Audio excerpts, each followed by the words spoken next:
बच्चा काबिल बन, काबिल, साली कामयाबी झक मारकर तेरे पीछे भागेगी। ये डायलॉग आपने और मैंने, हम सब ने थ्री इडियट मूवी में बाबा रेंचो की जुबानी सुनी थी। M I right? फिल्मी दुनिया में ये डायलॉग बहुत फेमस हुआ, हकीकत की दुनिया में ये डायलॉग बहुत फेमस हुआ और लोगों ने ये भी सोचा कि काश हकीकत में ये चीजें हमें मिल पाती।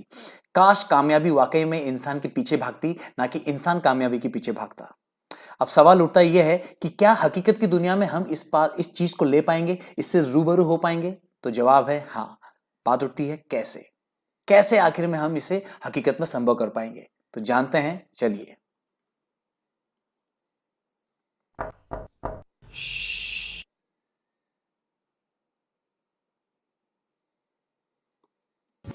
जी हाँ, national education policy 2020 that is called 2020 nap 2020, इसके जरिए हम हकीकत में ये सपना पूरा होते हुए देख सकते हैं। अब सवाल ये उठता है कि क्या हमारी जो इंडियन एजुकेशन जो अभी चली आ रही है, ट्रेडिशनल एजुकेशन जो हमारा चला आ रहा है, वो मॉडर्न एजुकेशन में नया रूप ले पाएगा? जी हाँ, बिकॉज ऑफ नैप 2020। क्या हमारे देश का भविष्य उज्जवल होगा? जी हाँ, नैप 2020। क्या हमारे बच्चों का भविष्य उज्जवल होगा? जी हाँ, नैप 2020। क्या इसका इंपैक्ट वाकई में बहुत ही प्रभावशाली अच्छा गिरेगा? जी हाँ, बिकॉज ऑफ नैप 2020। तो चलिए जानते हैं कि इसका इंपैक्ट कैसे गिरेगा बच्चों पर और किस तरह से हमारा देश भविष्य में उज्जवलता की तरफ जा सकता है। और उसके साथ साथ हम ये भी देखेंगे कि आखिर में नैप 2020 के 11 टॉप मोस्ट थिंग्स क्या हैं, हाइलाइट्स क्या हैं, जिसे जानना हम सबको, हर एक भारतीय नागरिक को बहुत जरूरी है। चलिए जानते हैं। सबसे पहले नमस्ते, नमस्कार, नमस्कार, नमस्कार, नमस्कार, वणकम, प्रणाम, खंबा खड़ी, सत श्री अकाल, अस्सलाम वालेकुम and hello to all my lovely dears. This is your friend and mentor Govind Belal and once again warm welcome in my channel GB Info Time.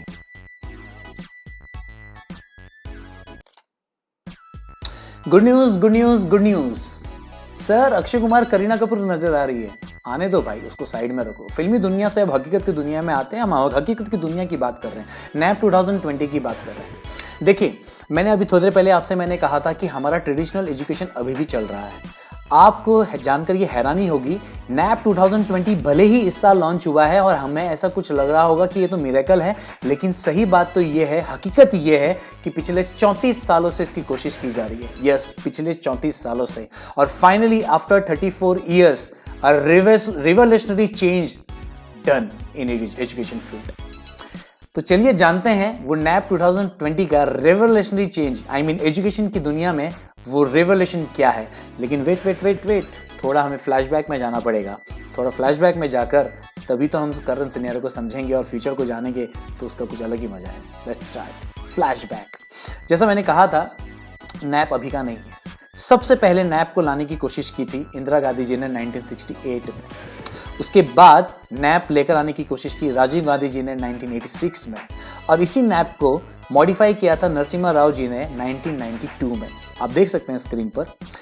और इसके साथ साथ ये जब नैप को लाने की कोशिश की जा रही थी हमारे देश में, एक बहुत बड़ा रेवोल्यूशन चेंज हुआ 2020 नैप से पहले। वो है 2009 में right of education act.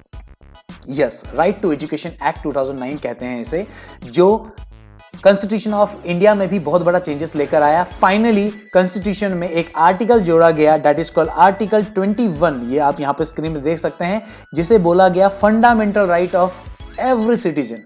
Yes, और ये राइट किसे मिलेगा? जो भी बच्चा 6 से 14 साल की उम्र में है, उसे anyhow right to education मिलने का अधिकार है। यहां पर आपको मैं हाईलाइट करना चाहता हूं, चाइल्ड लेबर से छुटकारा पाने की कोशिश की गई। That is the great impact. Yes, और उसके बाद 2014 में भी ये नैप आया। जैसा कि हम सब जानते हैं कि जब इलेक्शन का टाइम आया था, तो बीजेपी जी ने बहुत बड़े तौर पर इसे हाईलाइट किया था। अपने इलेक्शन का मैनिफेस्टो बनाया था, द नेशनल एजुकेशन पॉलिसी। और जब बीजेपी आ गई सत्ता में, तो आप तो जानते ही हैं, स्मृति ईरानी जी एचआरडी मिनिस्टर बनी थी 2015 में। इन्होंने सुब्रमण्यम जी के साथ मिलकर एक कमेटी फॉर्म की, जिसके हेड थे सुब्रमण्यम जी, और इन्होंने जो है नैप पर एक ड्राफ्ट पेश किया, एक रिपोर्ट पेश की 7 मई 2016 को। हालांकि ये रिपोर्ट पेश तो की गई, लेकिन अनफॉर्चुनेटली ये वर्क नहीं कर पाए। लेकिन देखिए फिर भी नहीं रुका, क्योंकि आ तो गया है ना। उसके बाद डॉक्टर के कस्तूरी रंगन जी के अंडर में एक कमिटी बनाई गई जिसमें 9 मेंबर और थे, और इन्होंने फाइनली ये ड्राफ्ट पेश किया नैप 2019, और आप इसे आज जान रहे हैं नैप 2020 के तौर पे। है ना इंटरेस्टिंग? Yes of course. तो चलिए अब बढ़ते हैं फाइनली नैप 2020 के बारे में। देखिए नैप 2020 की जो मैंने 11 हाइलाइट्स बोले हैं वो जानना बहुत जरूरी है, नो डाउट, लेकिन एक स्टूडेंट के लिए, स्पेशली स्टूडेंट के लिए ये जानना बहुत जरूरी है कि उसका आने वाला एकेडमिक स्ट्रक्चर कैसा होने वाला है। आपने और मैंने 12th स्टैंडर्ड तक की पढ़ाई जो की थी वो मॉडर्न नहीं है, वो ट्रेडिशनल एजुकेशन है। लेकिन अब जो बच्चा आने वाला है, am I right? उससे किस तरह की एजुकेशन मिलने वाली है, that is called modern education on the basis of nap 2020, जो जहां तक है 2021-22 या 22-23 से लॉन्च हो जाएगी। तो हमें एकेडमिक स्ट्रक्चर जो नया बना हुआ है उसे जानना बहुत जरूरी है, और आप बिलीव मी ये बहुत फैंटास्टिक है। और आप ये मत सोचिएगा कि इस वीडियो को मैं फटाफट देखूं या ये वीडियो जल्दी खत्म हो जाए, इस तरह से आप इसको माइंड में मत रखिए, पॉजिटिव तरीके से चलिए। मैं पूरी तरह से यहां पर बैठा हूं आपको काफी अच्छे तरीके से इसको बताने के लिए, तो आप भी तैयार हो जाइए इसे अच्छी तरीके से समझने के लिए। तो लेट्स स्टार्ट।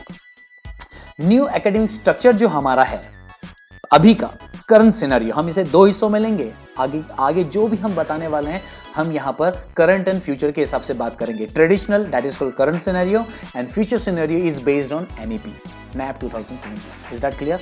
ग्रेट। तो अब हम जो एकेडमिक स्ट्रक्चर की बात कर रहे हैं, जूना स्ट्रक्चर बोले जो आज चल रहा है, मैंने आपसे ऑलरेडी कहा 10+2 चल रहा है अप टू 12th, 10वीं तक पढ़ो, उसके बाद 2 साल जो है 11th 12th करो, और ये जो शुरू होगा एज 6 से और कंप्लीट होगा 18 तक। लेकिन अब जो होने वाला है उसमें यहां पर नैप 2020 में बोला गया है कि अब ये 10+2 वाला कंसेप्ट नहीं रहेगा, इसमें हम 4 नए स्टेप्स को जोड़ेंगे, स्टेजेस बनेंगे, पहला, दूसरा, तीसरा, चौथा। पहला स्टेज कौन सा होगा? फाउंडेशन, इसके बारे में चर्चा करेंगे आगे। दूसरा कौन सा होगा? प्रिपरेटरी, इसके बारे में भी चर्चा करेंगे, सबके बारे में चर्चा करेंगे। तीसरा होगा मिडिल, और चौथा होगा सेकेंडरी। अब सवाल तुम्हारे मन में उठेगा, सर ये 10+2 सुनने को बहुत अच्छा लग रहा है ना सर, आपने ये 4 स्टेज वाली चीजें क्यों सुनानी है? दोस्तों ये 4 स्टेज सोच समझ कर बनाया गया है। देखो कितना नाम में भी देखो, फाउंडेशन, एक बिल्डिंग को बनाने के लिए भी उसका बेस होना बहुत जरूरी है, ये हमने बहुत बार सुना हुआ है। कोई भी चीज बेस से स्टार्ट होती है, अगर आपका बेस ही मजबूत नहीं है तो आप आगे कैसे बढ़ोगे? और आपने ये भी जाना है, ये भी समझा है कि बच्चों की जो बॉर्नविटा का आईडी देख लो यार, बोला जाता है बार बार कि बच्चों का विकास कम उम्र में ही हो जाता है, 4-5 साल की उम्र में ही हो जाता है। तो जब बॉर्नविटा ये बात को समझ सकता है तो हम और आप, हमारा देश, हमारा गवर्नमेंट ये बात को नहीं समझता है? ऑफ कोर्स समझता है। तो इसीलिए यहाँ पर ये 4 स्टेज बनाए हैं। और अभी भी मैं आपको कह रहा हूं यहाँ पर मेन फंडा क्या है ये समझिए, यहाँ पर प्रमोट किया जा रहा है नॉलेज एप्लीकेशन। मैं रिपीट कर रहा हूं, knowledge application, not rote learning. टोटा रटंट बंद, अब कंसेप्चुअल अंडरस्टैंडिंग शुरू। ये कंसेप्ट है यहाँ पर, बहुत इंटरेस्टिंग है। तो देखिए इंपैक्ट क्या हो रहा है आने वाले समय में। 5+3+3+4 ये कॉम्बिनेशन बनेगा इंस्टेड ऑफ 10+2। यहां पर पहले आप एज 6 से पढ़ते थे, लेकिन अब आप एज 3 से पढ़ोगे। सर क्या जोक मार रहे हो? हम तो अभी भी, मैंने तो देखा है बच्चा जैसे 2-3 साल का हो जाता है तो उसको नर्सरी में डालना शुरू कर देते हैं। सर वेट, आगे बढ़ने दो। ओके, तो एज 3 से कंपलसरी जो है पढ़ाई शुरू हो जाएगी बच्चे की। Is that clear? आगे बढ़े। तो सबसे पहले हम लोग जो स्टेज बोले थे उसमें सबसे पहले हम फाउंडेशन स्टेज में आते हैं। First stage is what? Foundation stage. देखिए डायग्राम देखकर ही, ड्राइंग देखकर ही आपको समझ में आ रहा होगा, ये तो सर स्कूल तो बहुत पीछे छुटा हुआ दिख रहा है और यहाँ पर बच्चे लोग खेल रहे हैं, गुब्बारे उड़ा रहे हैं। सर ये तो बहुत ही इंटरेस्टिंग लग रहा है। सर फाउंडेशन स्टेज में सिर्फ खेलना है क्या? अरे सही पहचाने भैया, जी हाँ, बच्चों को खेलना बहुत जरूरी है, वो भी बचपन में, है ना। शारीरिक रूप से बोलो, मेंटली बोलो, हर तरीके से बोलो, लोगों के साथ जुड़ना बोलो, है ना। अब गवर्नमेंट क्या बोलती है? घर पे मत करो आप हमारे साथ करो, स्कूल में ही करो। तो 3 साल की उम्र से ही जो गवर्नमेंट हो या प्राइवेट स्कूल हो, आपकी पढ़ाई हो जाएगी शुरू। लेट्स सी कैसे पढ़ाई, मतलब आप ये मत बोलो अरे सर किधर बच्चे को 3 साल से ही बटन डाल रहे हो। Wait, just wait and watch. Age है इसकी 3 साल, और 3 से 8 साल जो है फाउंडेशन स्टेज रहेगा। जैसे मैंने ऑलरेडी कहा था 5, 3, 3, 4 ये पहला स्टेज है 5 साल का। ये जो 5 साल है ये 2 हिस्सों में बटा हुआ है, दैट इज द इंटरेस्टिंग। पहला जो है 3 साल का है, इसमें बच्चों को सिर्फ खेलना है, आओ एंजॉय करो, हरकतें करो, यस, दैट इज गुड। 3 साल आप घर पे मत एंजॉय करो, हमारे साथ एंजॉय करो। आंगनवाड़ी ये सब आपने सुना होगा, पहले के अभी के तारीख में आपने देखा होगा नर्सरी एंड ऑल, राइट, वो कंपलसरी नहीं है, गवर्नमेंट इसको मानता भी नहीं है, लेकिन अब गवर्नमेंट ने इसको अपने में ही इंप्लीमेंट कर दिया है। अब प्राइवेट स्कूल हो या गवर्नमेंट स्कूल हो, उनकी पढ़ाई 3 साल से ही शुरू हो जाएगी, लेकिन पहला 3 साल जो है उनको सिर्फ खेलना कूदना है। आओ एंजॉय करो, मतलब उनको देखो कितना अच्छा फीलिंग लेकर आ रहे हैं कि तुम जो है ना स्कूल एक खौफ मत पैदा करो, तुम्हारे मन में डर नहीं होना चाहिए, तुम एंजॉय करने चाहिए। तो शुरू में जब बच्चा स्कूल में आ रहा है उसको खेलने को मिल जा रहा है, धीरे धीरे उसका माइंड डाइवर्ट किया जा रहा है, उसको उसके माइंड के साथ उसके माइंड को समझा जा रहा है, उसे समझाया जा रहा है, धीरे धीरे उसके अंदर चीजें विकसित कर रहे हैं। That is good. हम भी यही करते हैं बच्चों के साथ, एम आई राइट। उसके बाद जब 3 साल पूरी हो जाएंगी, फिर अगले 2 साल जो है स्टैंडर्ड 1 एंड 2 होगा। मतलब आपको समझ में आ रहा है, 3 साल के बाद बच्चा जो है स्टैंडर्ड 1 में जाएगा। अब यहाँ पर उसकी जो है थोड़ी बहुत स्टडी शुरू होगी, लेकिन याद रहे एक्टिविटीज यहाँ पर खेलना कूदना चालू रहेगा। अब सवाल उठता है, सर बच्चों को एग्जाम यहाँ पर है क्या? तो डियर, यहाँ पर एग्जाम नहीं है। दैट इज गुड, एग्जाम नहीं है। और ये जो मैं आपको बता रहा हूँ ये सिर्फ इंडिया में अब लॉन्च होने वाला है, लेकिन मजेदार बात यह है कि अदर डेवलप्ड कंट्री में ये ऑलरेडी चल रहा है। सो डियर, आप ये याद रखिएगा, ये ग्लोबल स्टैंडर्ड है, इसमें फॉर्मल एजुकेशन होंगी जो ग्लोबली एप्लीकेबल है, बस इंडिया में अब लॉन्च हो रहा है ना। इंटरेस्टिंग। तो फाउंडेशन स्टेज में बच्चा खेलेगा कूदेगा और हल्की फुल्की पढ़ाई करेगा, लेकिन एग्जाम नहीं देगा। देखो 8 साल तक बच्चा एंजॉय करेगा, दैट इज गुड, एंजॉय करेगा, गुड। नेक्स्ट आ जाए प्रिपरेटरी स्टेज। अब आपको यहां पर दिख रहा होगा कि बच्चा कुछ एक्टिविटी में लगा हुआ है। यस, यहां पर बच्चे के साथ ना अदर एक्टिविटीज करनी शुरू कर दी जाएगी। फर्स्ट एंड सेकंड स्टैंडर्ड तो ऑलरेडी पिछला चालू हो चुका है, राइट।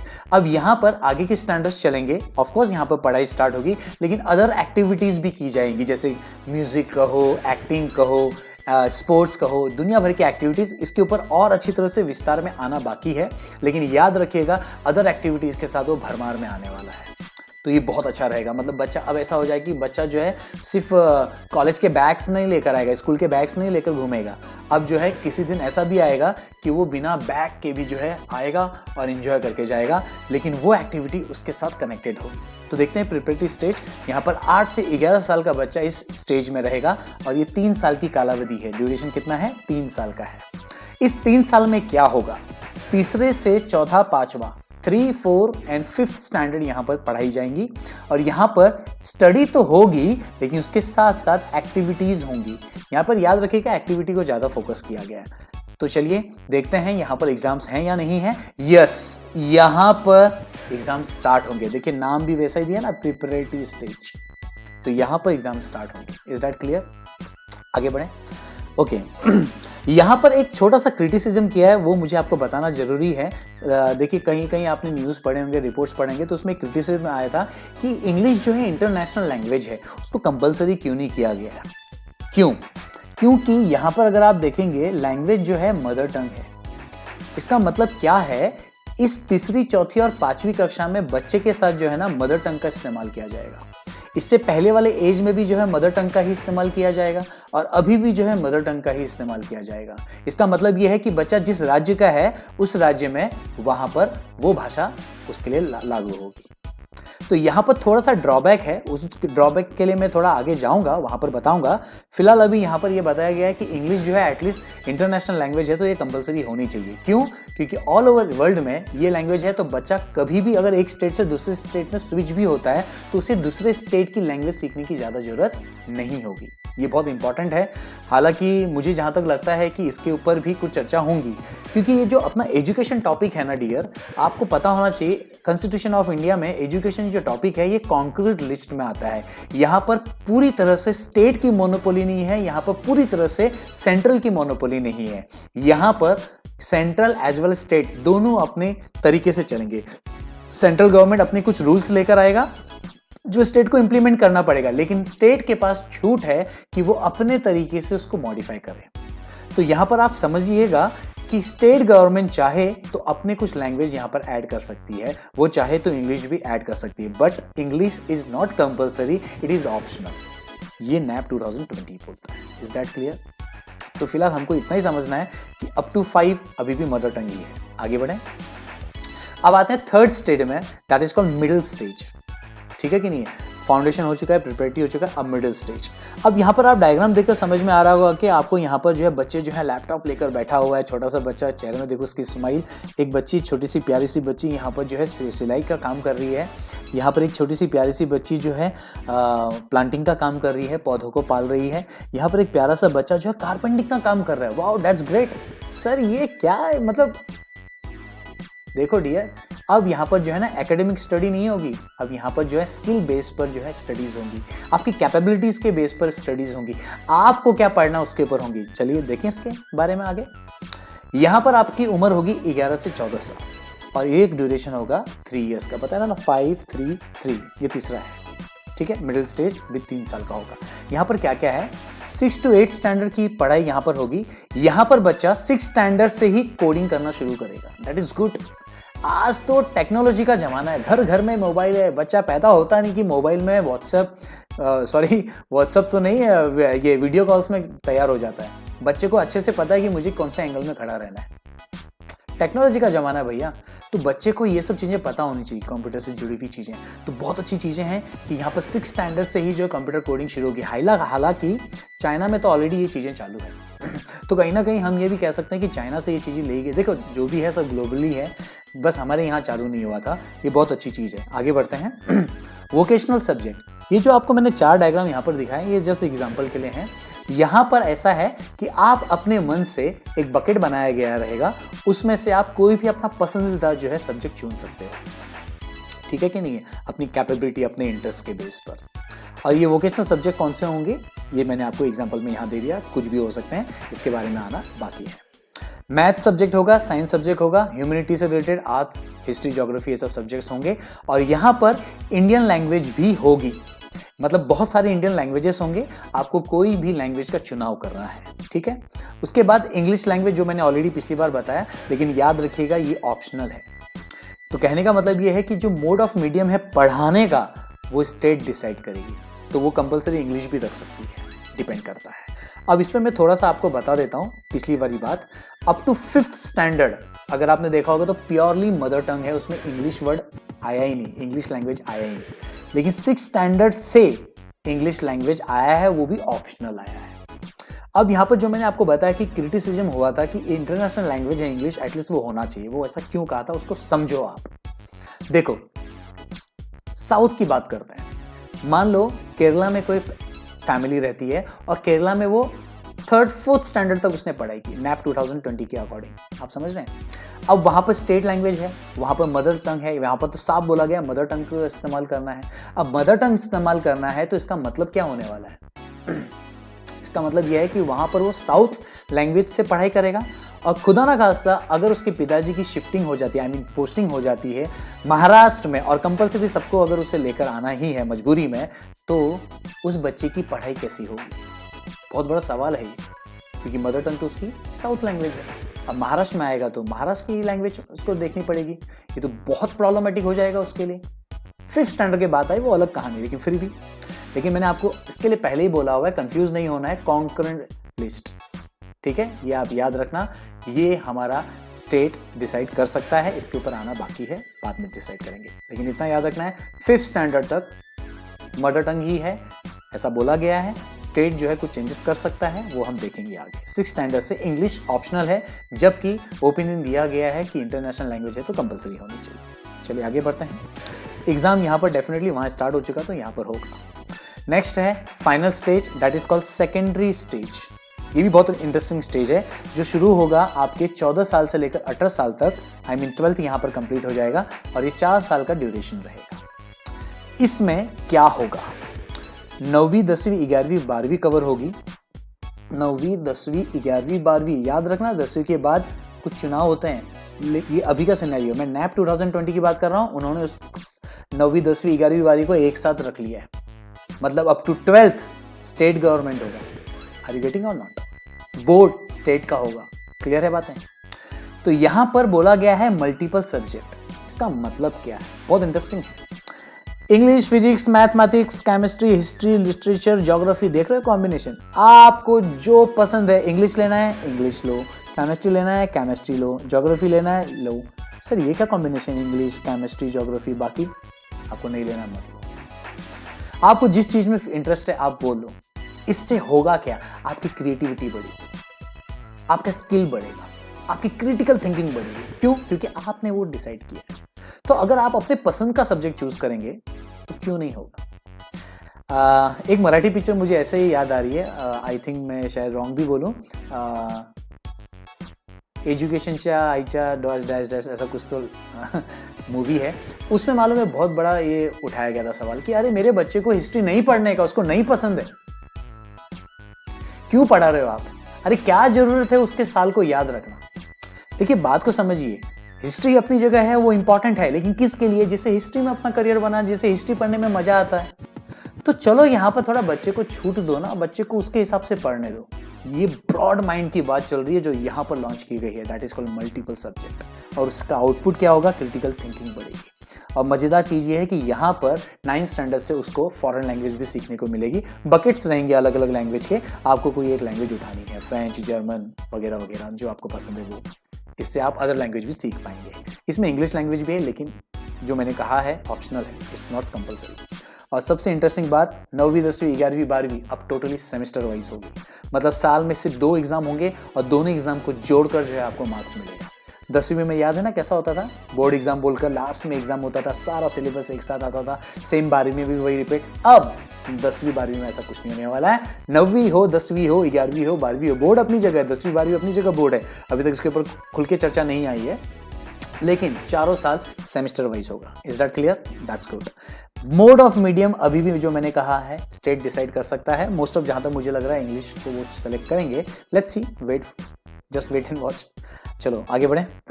तो यहाँ पर वो सारे फाउंडेशन के स्टेज खत्म हो गए। तो आई बिलीव आपको यहाँ पर जो है एकेडमिक स्ट्रक्चर पूरी अच्छी तरह से समझ में आ गया है। That is called foundation, preparatory, middle and secondary stage from 3rd year to 18 years. Clear है? Okay great. यहाँ पर एग्जाम होगा, यस ऑफ कोर्स, ये तो अभी कोई नई बात नहीं है। आगे बढ़ते हैं। यस, आपको मैं एक चीज़ यहाँ पर जो रिपोर्ट आई थी उसमें बताया गया है कि इसमें एक सबसे अच्छी बात यह है कि बच्चे को ना 6th स्टैंडर्ड से ही जो है ना प्रैक्टिकल ट्रेनिंग करने को मिलेगी। प्लीज़ इस बात को समझिए। इससे पहले हमने पढ़ा था कि 6th स्टैंडर्ड से बच्चा जो कोडिंग कर सकता है, वोकेशनल सब्जेक्ट्स ले सकता है। अब मान लीजिए एक एग्जाम्पल के तौर पर देख लेते हैं कारपेंटिंग का काम। बच्चे को कारपेंटिंग बड़ा अच्छा लगता है, या कोडिंग या वेब डिज़ाइनिंग बहुत अच्छा लगता है, और उसमें उसकी बहुत अच्छी दिलचस्पी है और वो उसमें काफ़ी अच्छा डिवोटी है। तो ऐसे बच्चों के लिए ना अपॉर्चुनिटी दी गई है। बोला है कि आप ना प्रैक्टिकल ट्रेनिंग ले सकते हो। इसका मतलब समझ रहे हो? आपको ना इंटर्नशिप मिलेगी। आप किसी प्रॉपर कारपेंट्री का वर्क जहाँ पर होता है, या वेब डिज़ाइनिंग का काम जहाँ होता है, कोडिंग का काम जहाँ होता है, जैसे आपकी रुचि है, वहाँ पर जाकर आप ट्रेनिंग भी ले सकते हो। यार मैंने अपने टाइम पर ट्रेनिंग ना, जब मैं CS की पढ़ाई कर रहा था तभी सुना था, और तब मेरी एज जो है ना 20-25 साल की ऊपर थी। यहाँ बच्चा 6th स्टैंडर्ड से ही इंटर्नशिप करने की बात कर रहा है। आपको समझ में आ रहा है कितना बड़ा रेवोल्यूशन चेंज है? बहुत अच्छा है। चलो आगे बढ़ते हैं। तो फाइनली हम लोगों ने एकेडमिक स्ट्रक्चर समझ लिया है। ये जो मैंने आपको बताया, ये इसके लिए बताया ताकि एक बच्चा जो है ना अपना एकेडमिक चीज़ों को समझ सके कि कैसे होगा। अब आते हैं हम लोग सबसे इंपॉर्टेंट 11 बातें जो इन सब चीज़ों से बाहर निकली है। ये जो एकेडमिक स्ट्रक्चर बना है ना, उसी चीज़ों से बाहर निकलकर 11 बातें हैं। लेट्स सी वो हाइलाइट्स क्या हैं, वो 11 बातें क्या हैं। सबसे पहला, नो लैंग्वेज बैरियर। ये तो अब आपको समझ में आ गया होगा, है ना? देखिए, रूरल एरिया में आपको मालूम है, रिपोर्ट बोलता है कि 100 में से 20 बच्चे जो हैं स्कूल तक जाते हैं, हाई स्कूल तक पहुंच पाते हैं। That is bad. ये आज का सिचुएशन है। लेकिन जो अभी नया आया है कि 5वीं कक्षा तक बच्चा जो मदर टंग सीखेगा। अब आपको देखो यहाँ पर प्लस पॉइंट दिख रहा है मदर टंग का। अब बच्चा अपनी भाषा में पढ़ाई करेगा तो उसको क्यों नहीं मजा आएगा उसमें? बच्चा अपने घर में कितना कंफर्टेबल रहता है, बच्चा अपने माँ बाप के साथ कितना कंफर्टेबल रहता है, लेकिन वही बच्चा जब किसी बाहर लोग के साथ स्टार्टिंग में मिलता है तो अनकंफर्टेबल फील करता है। कुछ बच्चे तो ढल भी जाते हैं, कुछ बच्चे तो हिसाब के बाहर रो रो कर हालत कर देते हैं। क्या उन बच्चों को बाहर जाने का अधिकार नहीं है? क्या उन बच्चों को फिर घर पे ही रखा जाएगा? आखिर कभी तो वो बाहर आएगा। वैसी बातें यहां पर भी हैं। क्या ये जो ट्राइबल बच्चे हैं, जो बेचारे गांव साइड के जो बच्चे हैं, जो बच्चे हाई स्कूल तक क्या आगे भी पढ़ना चाहते हैं, लेकिन जो खौफ है पढ़ाई का वो उन्हें बाहर नहीं निकालने दे रहा है, तो उनके लिए बहुत अच्छा किया गया है। रीजनल, लोकल या मदर टंग में आप सीख सकते हो, ये हमने कवर किया है। तो यस, ये हमारे लिए बहुत इंपॉर्टेंट टॉपिक बनता है कि लैंग्वेज बैरियर नहीं है एजुकेशन के लिए। और मालूम है ये बहुत अच्छी चीज़ है कि लैंग्वेज डिसाइड नहीं करेगा कि हमारी स्किल क्या है, हम डिसाइड करेंगे, है ना। तो अब क्या होगा, एनरोलमेंट बढ़ेगा गांव साइड में। That is the impact. मैंने कहा था ना, इम्पैक्ट भी हम देखेंगे स्टूडेंट का और कंट्री का। तो देखो, स्टूडेंट बढ़ा तो कंट्री भी बढ़ी, है ना। भविष्य बढ़ेगा तो एनरोलमेंट बढ़ेगा, तो हर कोई साक्षर होगा, हर कोई साक्षर होगा, हर कोई कमाएगा, हर कोई कमाएगा, तो देश की जीडीपी बढ़ेगी, है ना। चलो आगे बढ़ते हैं। यहां पर एक चीज बोला गया है, क्रिटिसिज्म किया गया है। देखो, मुंह हर किसी का खुलता है, लोग पॉजिटिव चीज को ना लेते हुए नेगेटिव चीज जल्दी लेते हैं, लेकिन ठीक है, अभी कुछ चीजें खुल के नहीं आई हैं तो ऐसा हो सकता है, लेकिन पेशेंस रखना जरूरी है। लेकिन आपको बता देता हूँ क्रिटिसिज्म क्या है, कि home language only is problematic. बोलता है सिर्फ मदर टंग में 5वीं तक सिखाओगे ना, ये प्रॉब्लमेटिक है। क्यों? एक स्टेट से दूसरे स्टेट, जो मैंने ऑलरेडी आपके साथ पहले डिस्कस कर लिया, क्लियर है। तो इसके बारे में डिस्कस ना करते हुए हमने पहला हाईलाइट कवर कर लिया है। नेक्स्ट हाईलाइट है मल्टी डिसिप्लिनरी एजुकेशन। मतलब ये भी हमने कवर किया है। 10वीं स्टैंडर्ड के बाद ही बच्चा कॉमर्स, आर्ट और साइंस लेता है, ये आज की कहानी है ना, आज की कहानी है। अब बच्चा डिसाइड करता है बेचारा 10वीं के बाद कि मैं कॉमर्स लूं कि आर्ट्स लूं कि साइंस लूं। कई बार तो मालूम है इंटरेस्टिंग क्या होता है, बच्चे का मार्क्स कम आता है तब जाके वो आर्ट्स लेता है, कॉमर्स लेता है, और बहुत अच्छा मार्क्स आएगा तो साइंस लेता है। अब थोड़ा थोड़ा बच्चे लोगों की सोच चेंज हो रही है, वो लोग थोड़ा जो है इस बेस पर जाते हैं कि नहीं, मैं कॉमर्स लूंगा, मार्क्स अच्छे तो क्या हुआ, कॉमर्स लूंगा, बिजनेस करूंगा, ये करूंगा, वो करूंगा, ये कोर्स करूंगा, दैट इज गुड। आर्ट्स करूंगा, आर्ट्स की वजह से मैं एंट्रेंस एग्जाम बहुत अच्छे से दे सकता। आपको पता होना चाहिए, ह्यूमैनिटी एक ऐसा कोर्स है जिसकी वजह से जो गवर्नमेंट के एंट्रेंस एग्जाम पे बहुत अच्छी तरह से कवर होता है। तो ये बच्चों को कब पता चलता है, आगे जाकर पता चलता है। लेकिन अब यहाँ पर बताया गया है कि भैया ऐसा कुछ नहीं होगा, आर्ट्स, कॉमर्स, साइंस, ये कोई वजूद जो था अब मिटा दिया जाएगा। किसकी वजह से? नैप 2020 की वजह से। अब यहाँ पर 9th स्टैंडर्ड के बाद ही जो है बच्चा चूज करेगा उसे किस फील्ड में जाना है, नहीं उसे कौन सा सब्जेक्ट चूज करना है, और उस सब्जेक्ट के बेस पर अपना करियर बनाना है।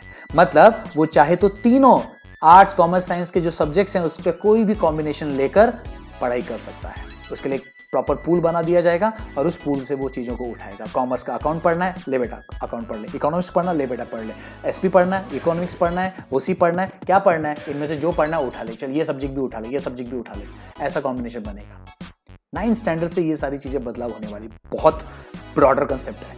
ये तो बिल्कुल वैसा हो गया कि इंडिया पाकिस्तान में जो बॉर्डर है ना, हम एक जगह से दूसरी जगह छलांग नहीं मार सकते। मारा तो आने का नहीं, आया तो जाने का नहीं।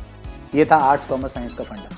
लेकिन अब आते जाते रहे, तेरे को ये पसंद है ले ले भाई, कोई टेंशन नहीं है, पर आखिर में तुझे तो अपना करियर बनाना है। तो यहां पर फ्लेक्सिबिलिटी है स्टडी में, और जैसा कि मैंने कहा था क्रिटिकल थिंकिंग बढ़ेगा, क्रिएटिव थिंकिंग बढ़ेगी, कम्युनिकेशन बहुत अच्छा होगा उसका, और डिजाइन सेंस बढ़ेगा। तो ये है इंपैक्ट नैप 2020 का, है ना असरदार। तो क्या ये सेकेंड हाईलाइट नहीं है? Yes, multi disciplinary education most important, everything is important, सारे 11 इंपॉर्टेंट है। चलो तीसरे पे जाते हैं। यस, ओपिनियन यहां पर दिया गया है। देखिए ये जो नीचे बातें लिखी गई हैं, ये जो कुछ भी मैंने अभी तक एनालाइज किया उसके ऊपर है, लेकिन ये पॉइंट बहुत अच्छा लगा मुझे। ओपिनियन यहां पर दिया गया कि प्रॉपर काउंसलिंग जो है स्कूल और टीचर का होना बहुत जरूरी है, ताकि बच्चे को सही तरीके से पता चला। मालूम पड़ा कोई भी चीज उसने हाथ में ले ली और हो गया, ये तो बिल्कुल वैसा हो गया ना, हाथ में बम पकड़ लिया और जल रहा है, बड़म नहीं। तो वैसा नहीं है, बच्चे को बताना पड़ेगा, बेटा ये इसके साथ ऐसा होता है, ये देखो, तेरे को डेमो दिखाता हूँ, देख वहां पर फुटा चाहिए तेरे को ऐसा, नहीं चाहिए। हाँ, जहां पर कोई चीजें पॉजिटिव है पॉजिटिव तरीके से, अगर कुछ नेगेटिव, हर तरीके से इसको बताना। लेकिन इसके बारे में भी अभी कुछ बोला नहीं है, जैसे का ओपिनियन है, और ऑब्वियसली गवर्नमेंट इसके ऊपर देखेगा। आगे बढ़ता है। Yes, third interesting, entrance and exit, आओ जाओ, that is called multiple entry and exit options. ये ग्रेजुएशन लेवल पर है, मैं आपको ये दिखा देता हूं। अभी तक कैसा फंडा था, डिग्री कंप्लीट करो वरना तुम्हारा फ्यूचर बर्बाद। इसका मतलब समझ रहे हो? 12th तक पढ़ना है, 12th के बाद FY, SY, TY करना है, चाहे कोई भी स्ट्रीम में करो, लेकिन जब भी कर रहे हो तो 3 साल पूरा कंप्लीट करो। अगर नहीं कंप्लीट किया तो खत्म, डिग्री नहीं मिलेगी। सर मैंने ना 12th के बाद सिर्फ FY किया। हाँ तो क्यों नहीं किया सर, ये प्रॉब्लम है। हाँ, then you are 12th pass only. Sir FY भी की है। No, you don't have degree, no, you must have graduation degree. बच्चा बेचारा मुंह लटका के बैठे, क्यों? एकेडमिक ही फंडा ये था। लेकिन नैप 2020 बोलता है कि बॉस ऐसा नहीं होगा, ऐसा बिल्कुल नहीं होगा। आपको जब आना है तब आओ, जब जाना है तब जाओ, कोई प्रॉब्लम नहीं है। तुम्हारी पढ़ाई छूट गई, क्यों छूटी, वगैरह वगैरह। दुख था, तुम्हें पढ़ाई समझ में नहीं आती थी, घर में प्रॉब्लम था, पैसे का प्रॉब्लम था, तुम्हें काम करना था वगैरह वगैरह, जिस कारण से भी तुमने अपनी पढ़ाई छोड़ी है, चिंता नहीं करना, कभी भी आना, तुम्हारी पढ़ाई पूरी हो जाएगी। That is called multiple entry and exit point, जो ग्रेजुएशन लेवल पर है after 12th। That is good. क्या है? Can leave continue study any time. तो फ्यूचर में इसका इंपैक्ट क्या पड़ने वाला है नैप 2020 का? हमारे सपने वापस पूरे होंगे, हमारा भविष्य जरूर बनेगा। अभी कैसे बनेगा? देखो, इसके लिए बहुत अच्छा काम किया है, एक बैंक ओपन किया है, करेंगे एजुकेशन बैंक, जिसको कहेंगे एकेडमिक बैंक ऑफ क्रेडिट। यहाँ पर बिल्कुल बैंक की तरह होगा, जिस तरह से आप पैसा जमा करते हो, जब मन करता है निकालते हो, जब मन करता है जमा करते हो, जब भी जमा करते हो तो वो एड बैक ही होता है।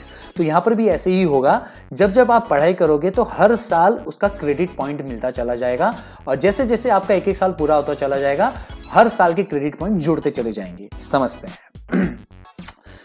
पूरी पढ़ाई ग्रेजुएशन जो है आफ्टर 12th 4 साल की है। अगर आपने पूरा 4 साल कंप्लीट कर लिया तो वो अलग सिनेरियो है, ठीक है। लेकिन मान लो आपने पहला साल पूरा किया और किसी कारण से आप छोड़ दिया, तो don't worry, you have certificate of 1 year. याद आ रहा है?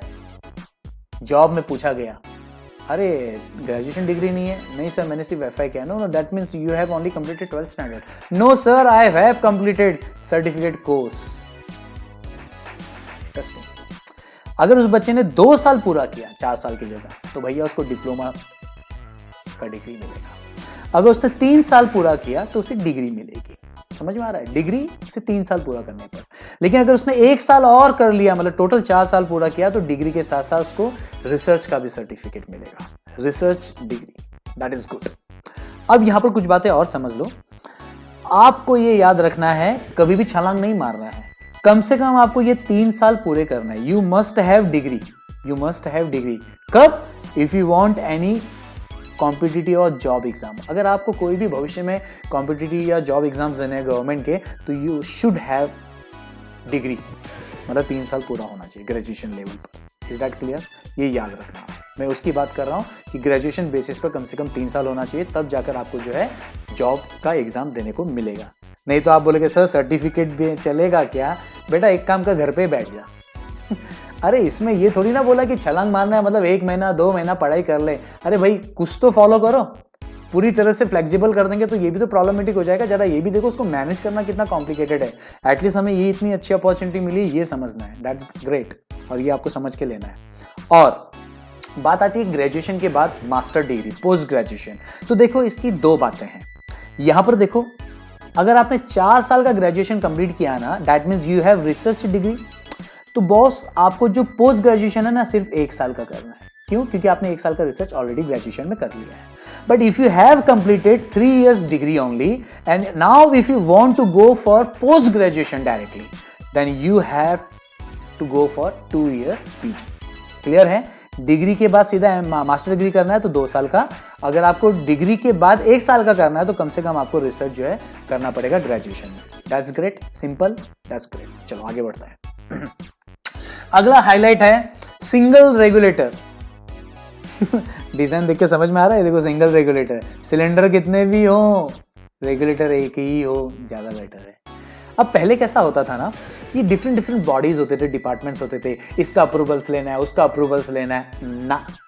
नैप 2020 बोलता है एक ही बनेगा, HECI, higher education commission of India, एक ही बॉडी बनेगा और वो सब जगह हर चीजों को फैलाएगा, मतलब काम स्मूथली होगा। तो यहां पर सारे कॉलेजेस, क्योंकि मैंने ऑलरेडी कहा था जो अपना एकेडमिक स्ट्रक्चर है वो 12th स्टैंडर्ड तक के लिए मैंने बताया था, और वो स्टेट बोर्ड के लिए था। इज दैट क्लियर और नॉट? वेरी गुड, ठीक है। अब यहां पर जो हम कॉलेज की बात कर रहे हैं, मींस आफ्टर 12th ग्रेजुएशन से जो कॉलेज होंगे वो एक ही बॉडी के अंदर होंगे, और उस बॉडी को कहा गया है HECI।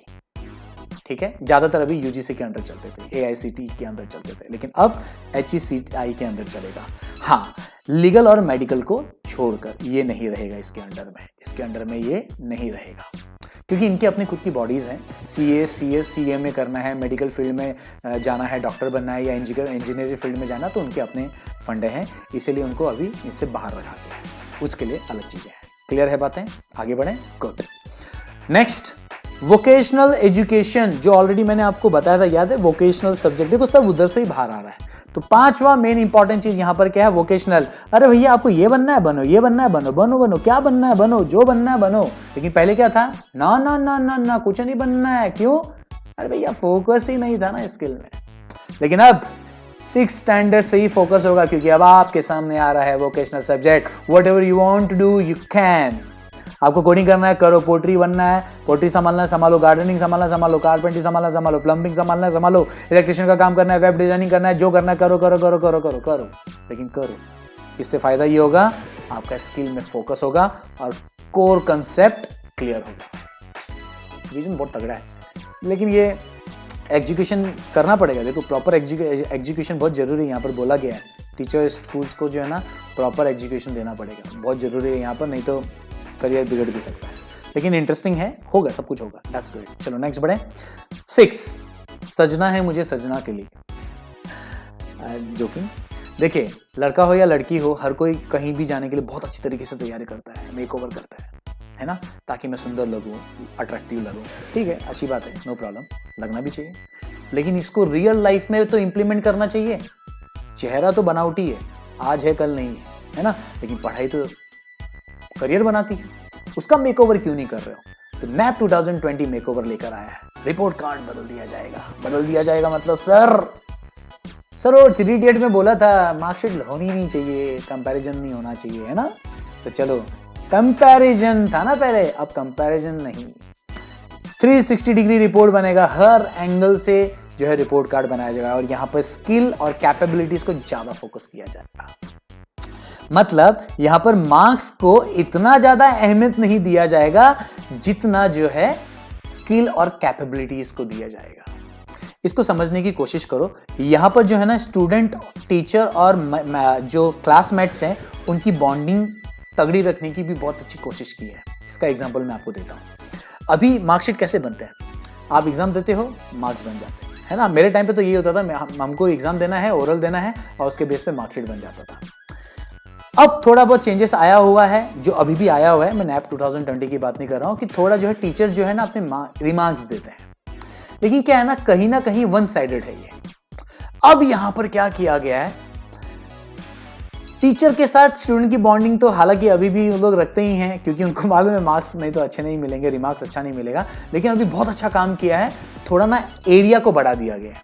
अब यहां पर आपका जो रिपोर्ट कार्ड है वो सिर्फ आपके मार्क्स के दम बलबूते पर ही नहीं होगा, टीचर्स के रिमार्क्स के बलबूते पर भी नहीं होगा, आपकी क्या सोच है उस पर भी होगा।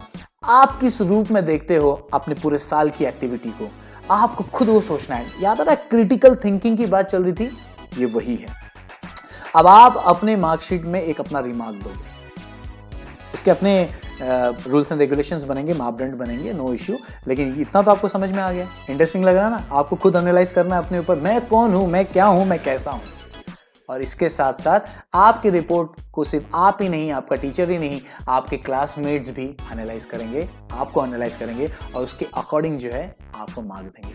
ये बिल्कुल वैसा नहीं लग रहा है जैसे डांस इंडिया डांस होता है, तो डांसर डांस करता है तो उसको भी खुद को पता है मैंने अच्छा परफॉर्म किया, वो भी बताता है कि मेरी यहाँ गलती हुई, मेरी वो गलती हुई, मुझे ऐसा करना चाहिए था।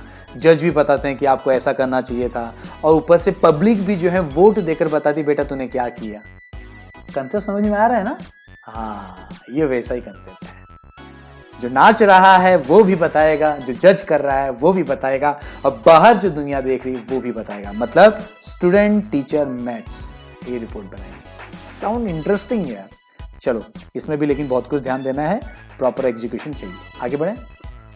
7th है revamped board exams. Board exam को एक नए रूप में लेकर आया गया है। वाओ, यहीं पर दिख रहा है आपको, एग्जाम हो चुके हैं हाफ ईयरली, ये ऑलरेडी डिस्कस्ड है, राइट। ये 7 इफेक्ट्स हैं हाइलाइट्स में। पहले कैसा था, एक exam end of the year, assessment year में एक एग्जाम, मैंने ऑलरेडी बता दिया, बर्डन था।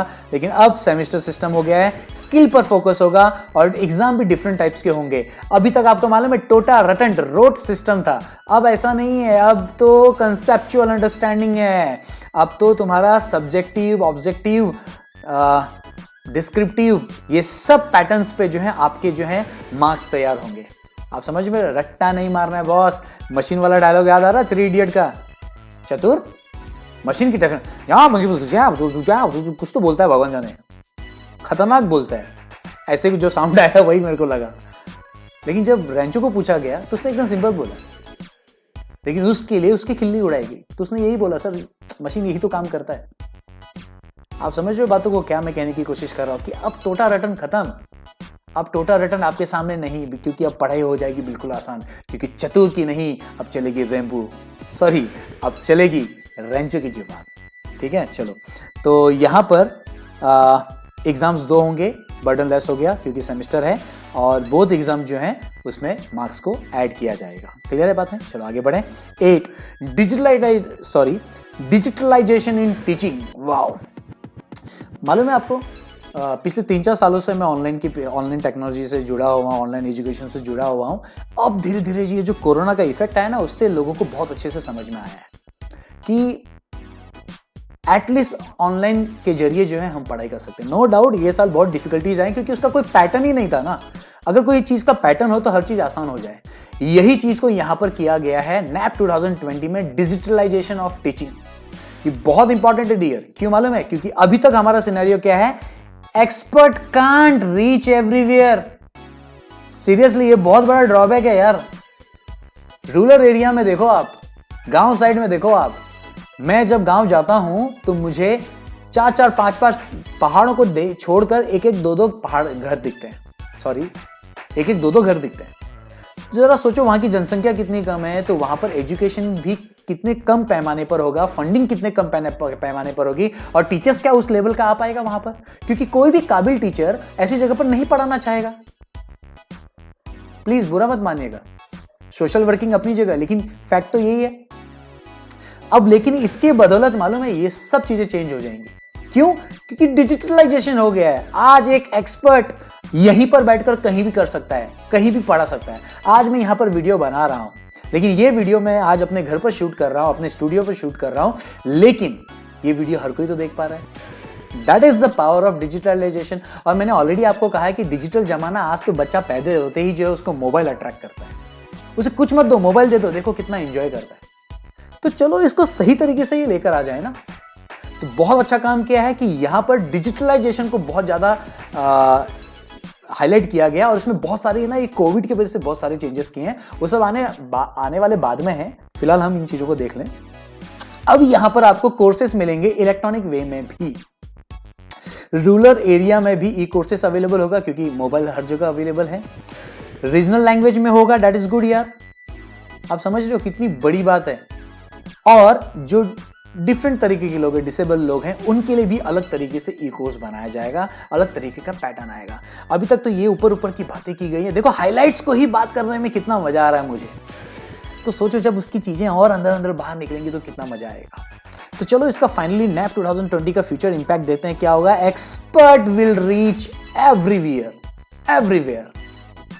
अब कोई बच्चा ये नहीं कहेगा कि काश मुझे वो सबका सीखने को मिलता तो मैं ये बन जाता। बहुत अच्छी बात है। टीचर्स के लिए भी बहुत सारे चैलेंजेस आ गए हैं। अब वो टीचर्स के रूल्स भी बनेंगे, टीचर्स गाइडलाइंस बनेंगी, कैसे पढ़ाना है, क्या करना है। बहुत बड़ा चेंजेस आने वाला है। Yes definitely it will take 1 to 3 years लेंगे ये, क्योंकि बोला गया है कि टीचर्स के भी गाइडलाइंस आने वाले हैं। लेट्स सी ना, hope for the best. Okay, next highlight is what? लोक विद्या। बहुत इंटरेस्टिंग है यार। इनक्रेडिबल इंडिया बोलते हैं, अतुलनीय भारत बोलते हैं। क्यों बोलते हैं? हमारा जो हेरिटेज है, विरासत में हमें जो ये चीजें मिली हुई है, हमारा जो कल्चर है, उसके वजह से। प्रॉब्लम क्या है, हम ना अपने कल्चर और हेरिटेज से फैमिलियर ही नहीं। लेकिन अब गवर्नमेंट बोलता है कि इससे फैमिलियर होने का समय आ गया है। हमारी ही जो चीजें हमने ही जो क्रिएट की है वो लोगों तक पता होनी चाहिए। इसका सबसे अच्छा एग्जाम्पल ना, मुझे नाम याद नहीं आ रहा पिक्चर का, धागा करके कोई पिक्चर आई थी जिसमें वरुण धवन और अनुष्का शेट्टी थी। M I right?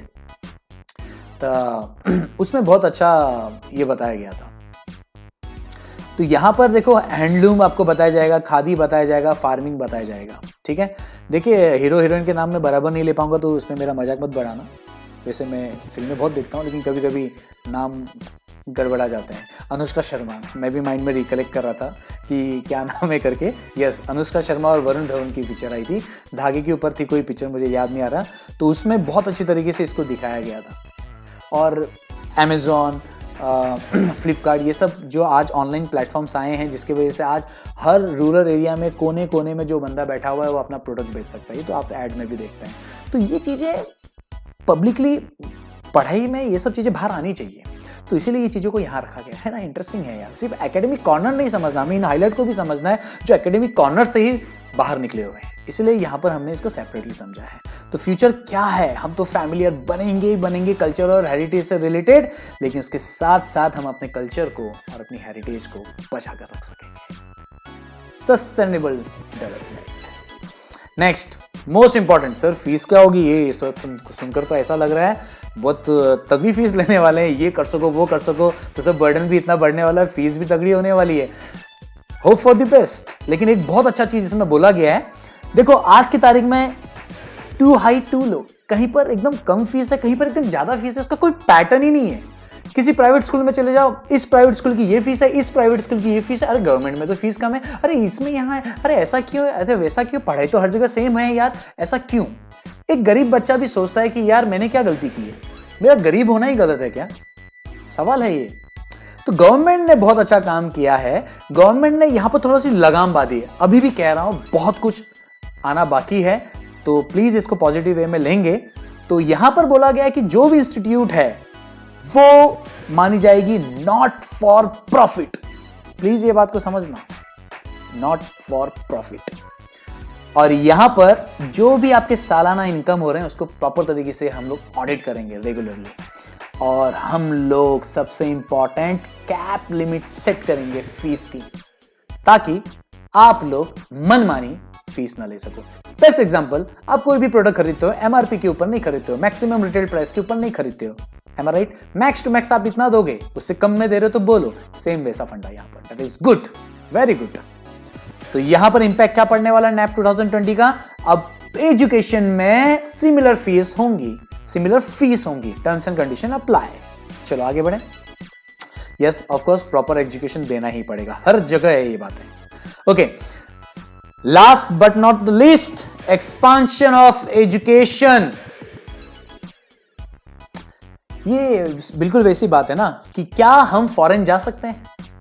यस जा सकते हैं, क्यों नहीं जा सकते? क्या फॉरेन वाला इंडिया आ सकता है? यस आ सकता है, क्यों नहीं आ सकता है?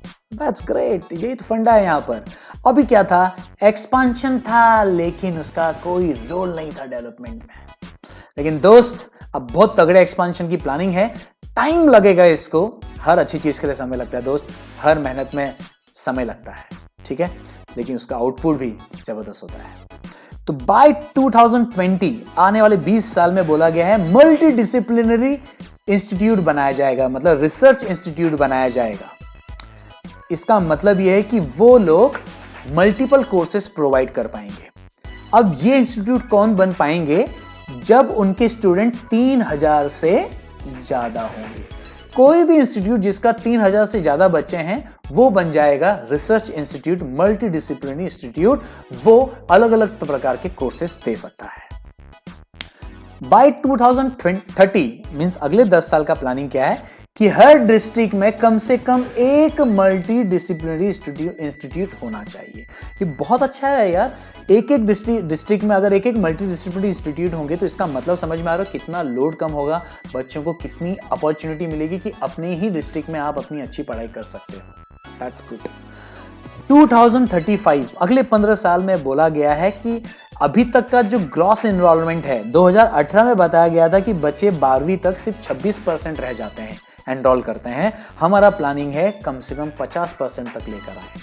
बहुत जबरदस्त चैलेंज है, चैलेंज तगड़ा है, लेकिन ये जो मदर टंग वाला कंसेप्ट है, प्लीज याद रखना, जो मदर टंग वाला कंसेप्ट है ना, अप टू 5 तक वाला, जबरदस्त कंसेप्ट लेकर आया है वो। और ये 3 साल से पढ़ने वाले बच्चे खेलेंगे स्कूल में जाकर, ये बहुत अच्छा चीज लेकर आया है, डर खत्म करने के लिए। एंट्री इन इंडिया किसकी? Reputed foreign university, Harvard university, Oxford university, बहुत सुना है ना, ये सब आएंगे। हालांकि ये सब अभी क्लियरली बोला नहीं गया, मैं जस्ट आपको एग्जांपल दे रहा हूं, लेकिन रियल लाइफ में ऐसा होने वाला है कि ये सब चीजें जो हैं अब यहाँ पर इंडिया में देखने को मिलेंगी। उनकी कुछ कैटेगरीज बनेंगी, रेट्स रहेंगे, उनके रेट रहेंगे, आई मीन रेट बोलते हैं ना, स्टार रेटिंग एंड ऑल, उस बेस पर जो है फॉरेन इंस्टीट्यूट आएंगे, हर इंस्टीट्यूट नहीं आएंगे। ये भी बहुत अच्छा कंसेप्ट है, अब आपको बाहर नहीं यहाँ पर भी पढ़ने को मिलेगा। होप फॉर द बेस्ट यार, देखो कितना कुछ है बोलने के लिए। और जीडीपी इन्वेस्टमेंट, अब तक पता है आपको अपने एजुकेशन में कितना इन्वेस्ट होता है? केवल 1.6%। और जहां तक मैं रॉन्ग नहीं हूं तो अभी तक इसको 4.6 तक लेकर आ पाए हैं, लेकिन किताब में थियोरिकली 1.6% सिर्फ इसका इन्वेस्टमेंट है अपना जीडीपी का। लेकिन बहुत जबरदस्त है, अब 6% कर दिया। मतलब आने वाली जो एजुकेशन है जीडीपी 1.6 की जगह 6% होगी। ये बहुत बड़ी बात है, मालूम है, 1.6 से 6% लाना। लेकिन जितना ये थियोरिकल है उतना प्रैक्टिकली लाना भी बहुत इंपॉर्टेंट है, लेकिन ये जो सोचा है बहुत तगड़ा सोचा है। तो जीडीपी इन्वेस्टमेंट जो है एजुकेशन में 6% होगा फ्रॉम 1.6% से। ऑसम। तो फाइनली इस सब को पढ़ने से मेरे दोस्त अल्टीमेट डेवलपमेंट तो होना ही है कंट्री का, है ना। तो यहां पर yes of course proper education तो देना पड़ेगा गवर्नमेंट को, ये तो बहुत जरूरी है। कुछ बातें ऐसी हैं जो हमें समझनी है, जो बहुत ज्यादा इंपॉर्टेंट नहीं लेकिन है, तो वी शुड नो। तो अभी तक आपको पता होना चाहिए हमारा एमएचआरडी डिपार्टमेंट था, उसी के अंदर एजुकेशन था, ठीक है, एमएचआरडी के अंदर एजुकेशन था। अब इसका नाम बदलकर एमई कर दिया है, मिनिस्ट्री ऑफ एजुकेशन कर दिया है। मतलब अब एजुकेशन का एक सेपरेट डिपार्टमेंट होगा, दैट इज कॉल्ड एमई, मतलब ह्यूमन रिसोर्स से हटाकर, क्योंकि ये पहले एजुकेशन इसका एक पार्ट था, लेकिन अब मिनिस्ट्री ऑफ एजुकेशन टोटली नया बन गया है। हालांकि फिलहाल अभी इसको सिर्फ रीनेम ही किया है, लेट्स सी कि ये कितना बड़ा चेंजेस लेकर आता है, लेकिन नाम चेंज किया है, आई होप इसके कर्म भी चेंज हो, तो ये बहुत जबरदस्त काम करेगा। नेक्स्ट इसमें बताया गया है कि अब आपके जो कॉलेज के एडमिशन होंगे, आई मीन आफ्टर 12th, है ना, अब तक 12th तक की पढ़ाई कंटिन्यू चलेगी। अब 12th के बाद जो है एडमिशन लेना है, पहले हम 10th के बाद एडमिशन लेते थे, राइट, कॉलेज के लिए, लेकिन अब 12th के बाद एडमिशन लेना है। तो कॉलेज के एडमिशंस कैसे होंगे? तो पहले तक आपका फंडा कैसा था कि आर्ट्स लेना है, साइंस लेना है, अब ये सब तो खत्म हो गया है ना। अब यहां पर कैसा होगा, पहले का सिनेरियो देख लेते हैं। डिफरेंट स्ट्रीम कट ऑफ होता था, ये तो आपको पता ही है, लेकिन अब होगा कि कट ऑफ तो लगेगा। आपकी 12th की पढ़ाई के बाद आपके जो कट ऑफ्स लगेंगे, आपको सब्जेक्ट चूज करने अलग अलग, कोई आर्ट्स साइंस कॉमर्स नहीं चूज करने हैं। अब आपके जो भी परसेंटेज रहेंगे, जो मेकओवर रिपोर्ट कार्ड है उसके बेस पर जो कट ऑफ रहेगा, उसमें अगर आप आगे तो बहुत अच्छी बात है, नहीं आए तो चिंता नहीं करना है, कहीं भी फालतू का डोनेशन नहीं डालना है। ये हमने आज फेस किया है। आज अगर किसी बच्चे को अच्छी जगह एडमिशन नहीं मिलता तो बेचारा फिर भी डोनेशन ले लेकर अंदर से काम कराता। लेकिन अब जिस हिसाब से बोला गया है, एक कैट एग्जाम होगा, that is called common aptitude test, और उसके बाद जो है डिसाइड करेंगे कि इसको कहां पर एडमिशन मिलेगा। ये बहुत अच्छा है, याद रखिएगा। कट ऑफ तो देखा ही जाएगा, लेकिन कट ऑफ में से अगर आपका काम नहीं बना तो कैट एग्जाम होगा। चलो आगे बढ़े। अब पीएचडी की बात करें तो ये नॉर्मली अगर किसी को भी पीएचडी करना है, तो एग्जांपल ले रहा हूं मैं कॉमर्स का, लेकिन अभी ऐसा कोई कंसेप्ट नहीं है। बैचलर डिग्री होनी चाहिए 3 साल की आज की तारीख में, मास्टर डिग्री होनी चाहिए 2 साल की, और उसके साथ साथ आपका 1 साल का एमफिल होता है, और तब जाकर आप पीएचडी कर सकते हो, तब जाकर। हाँ, ये सब प्लस प्लस है। लेकिन अब जो है ना पीएचडी कंसेप्ट हटा दिया है, और बाकी तो मैंने आपको बता दिया, कॉमर्स कंसेप्ट तो रहा नहीं, है ना। तो ग्रेजुएशन या तो 3 साल का या तो 4 साल का, है ना। 3 साल का ग्रेजुएशन रहेगा तो पोस्ट ग्रेजुएशन कितने साल का करोगे? 2 साल का। अगर 4 साल का ग्रेजुएशन रहेगा तो पोस्ट ग्रेजुएशन कितने साल का करोगे? 1 साल का, और उसके साथ साथ फिर पीएचडी कर लोगे। लेकिन एमफिल अब आपका छूट गया है। सिंपल मोटा मोटा बोलूं तो एमफिल अभी छूट गया है और पीएचडी आप डायरेक्ट कर सकते हो। आगे बढ़ते हैं, ये बहुत इंटरेस्टिंग है। अगर किसी को टीचर बनना है तो क्या तो आज के सिनेरियो में था कि अगर आपको बीएड करके टीचर बनना है तो आप बीएड कैसे करोगे? ग्रेजुएशन आपका करना है 3 साल का, आज का सिनेरियो है जो नैप 2020 नहीं। बीकॉम करना है, कॉमर्स एक एग्जांपल में ले लिया। बैचलर डिग्री होनी चाहिए 3 साल की, और 2 साल का अलग से आपको बीएड करना पड़ेगा, ठीक है, 5 साल। अब यहां पर बोला जाता है कि बाय 2020 हम लोग लेकर आएंगे minimum degree qualification teaching BEd. अगर आपको कॉलेज में पढ़ाना है तो मिनिमम आपकी जो है बैचलर इन एजुकेशन डिग्री होनी चाहिए। बाय 2030 तक इसको पूरी तरह से इंप्लीमेंट कर दिया जाएगा। उसके पीछे के बच्चों को पढ़ाना है अप टू 12 तक तो उसका अलग फंड है, टैट एग्जाम ये सब वो सब है। लेकिन फिलहाल मैं बात कर रहा हूं अगर किसी को कॉलेज में पढ़ाना है तो बीएड जो है मिनिमम डिग्री होनी ही चाहिए।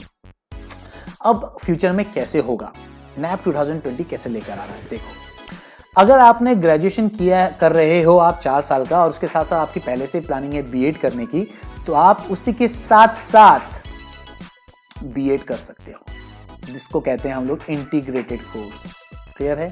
ग्रेजुएशन के 4 साल के साथ साथ आप बीएड कर सकते हो। हालांकि यहाँ पर जितना मुझे समझ में आ रहा है यहाँ पर भी 5 साल ही होने वाला है, लेकिन अभी ये क्लियर बात नहीं की गई है कि ये 4 ईयर्स के अंदर ही है या फर्स्ट ईयर ग्रेजुएशन करने के बाद नेक्स्ट ईयर से आप 4 साल का बीएड उसके साथ साथ कर सकते हो। अगर फर्स्ट ईयर करने के बाद आप सोच रहे हो तो देखो 3 साल बचेगा ग्रेजुएशन का और प्लस 4 साल बोलेंगे तो फिर टोटल करके 5 साल होगा, ठीक है कि नहीं। फिलहाल इतना आपको यही समझना है कि ग्रेजुएशन अगर मैं 4 साल का कर रहा या कर रही हूं तो मुझे 4 साल का बीएड इंटीग्रेटेड मिलेगा, मतलब मेरे साल बचेंगे।